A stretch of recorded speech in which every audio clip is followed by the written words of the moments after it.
Now, tucked away in South America, the tiny territory of French Guiana has long felt abandoned by mainland France. For more than 2 weeks, protests and strikes have paralyzed the French department.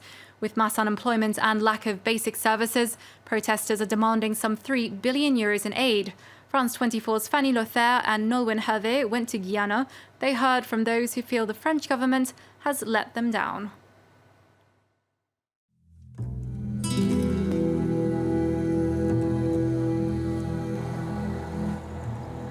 On the outskirts of Cayenne, we are just a few meters from the city's main electric power station.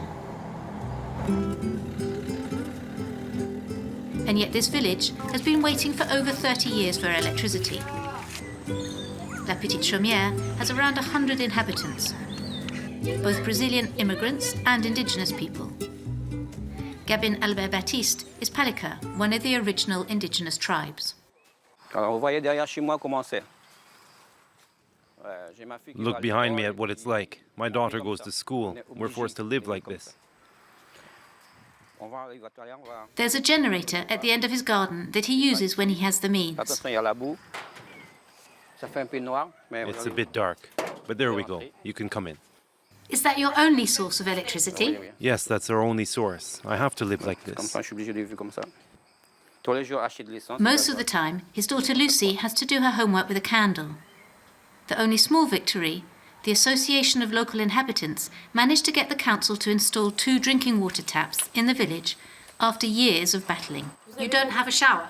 No, not at all. We don't have anything. That's the only water source for everything. For cooking, for bathing. The toilets don't even have water. They've forgotten us. We're ignored. Like here in this village, the roots of the Guyanese crisis are deep. Ex-slave colony, then penal colony, officially declared a French department in 1946. 20 years later, French Guiana is transformed into a high-profile space centre. General de Gaulle comes to visit and promises a better future.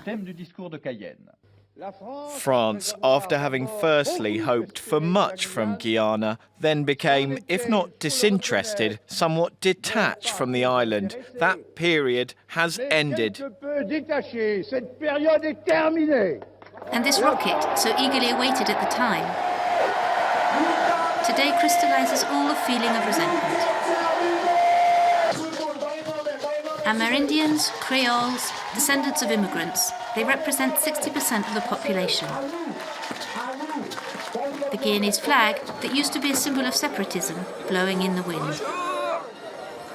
This is Guyana. This is our flag. Look! Mainland France has been a big disappointment. KOUROU is the symbol of this abandonment. A few meters from the demonstration, in the neighbourhood of the stadium, a local inhabitant stops us. Why do you say, "Come to my squat"? Mais c'est dégueulasse, madame. Depuis 63.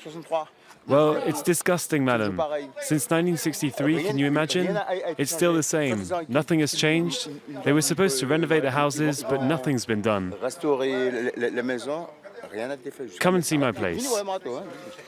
Lucien PAPO and his neighbours were expropriated from the space station zone.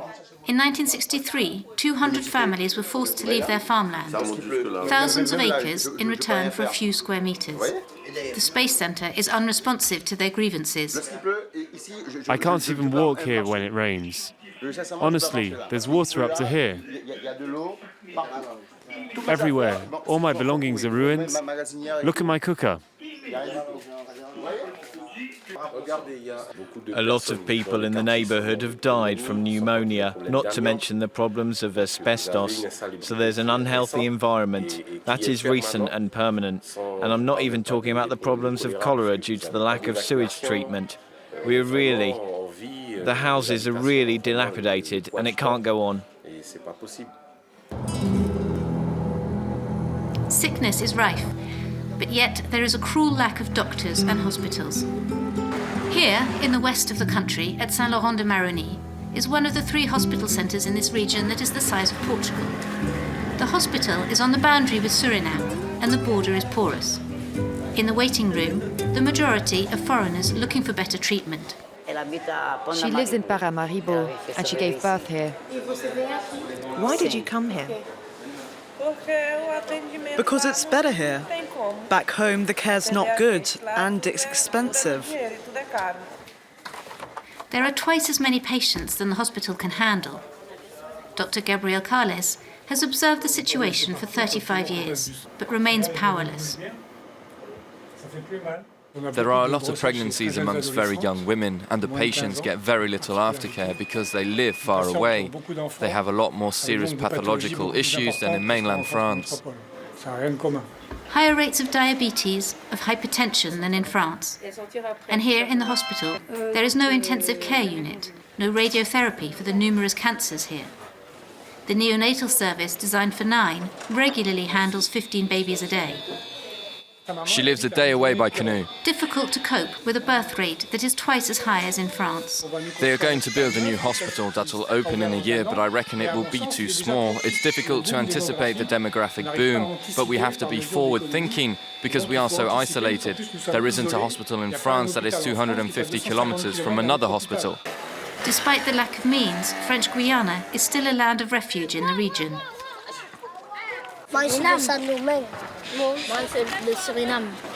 An immigration that is often concentrated in the underprivileged neighbourhoods of Cayenne, like Creek, one of the most violent areas.